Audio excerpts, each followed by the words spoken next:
মানকচু দিয়ে কই মাছের ঝোল বানাবো। তার জন্য বড় সাইজের একটা মানকচু নিয়েছি, বেশ কিছুটা কই মাছ নিয়েছি। কই মাছটাকে সবার প্রথম কেটে ধুয়ে পরিষ্কার করে নিয়ে রান্নাঘরে চলে এসেছি। এখন মাছে নুন হলুদ মাখিয়ে নেব। এদিকে ওভেনে আমি একটা কড়াই আগে থেকে গরম বসিয়ে দিয়েছি। এটাকে দেবো জিরে, ধনে, শুকনো লঙ্কা, তেজপাতা, একটা এলাচ। ভালো করে ভেজে শিলবাটাইতে এখন তুলে নেব। শিলবাটাইতে ভালো করে তুলে নিয়ে এবারে নুন ছিটিয়ে মিহি করে বেটে নেব। এখন ভাজা মশলাটা কমপ্লিট হয়ে গিয়েছে। এখন আমি চলে এসেছি কচু কাটতে। তো কচুটা আমি ছোটো ছোটো করে ডুমো ডুমো করে কেটে নেব। এখন একটা বাটিতে আমি পরিমাণ মতো জল নুন দিয়ে সেদ্ধ হতে বসিয়ে দিলাম।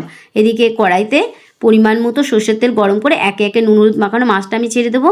দিয়ে উল্টে পাল্টে বেশ লালচে করে ভেজে তুলে নেব।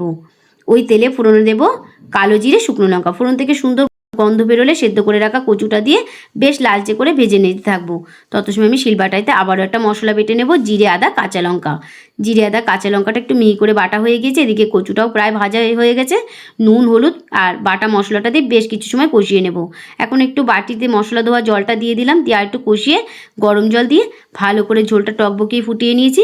এখন ভেজে রাখা মাছটা দিয়ে আরও বেশ কিছু সময় চাপা দিয়ে রেখে দেবো। এখন উপর থেকে ভাজা মশলা ছড়িয়ে আবারও বেশ কিছু সময় চাপা দিয়ে রেখে আমি গরম গরম তুলে নিলাম ভাতে। তো গরম গরম এই মানকচু আর কই মাছের ঝোল মেখে মুখে দিতেই স্বাদে ফাটাফাটি।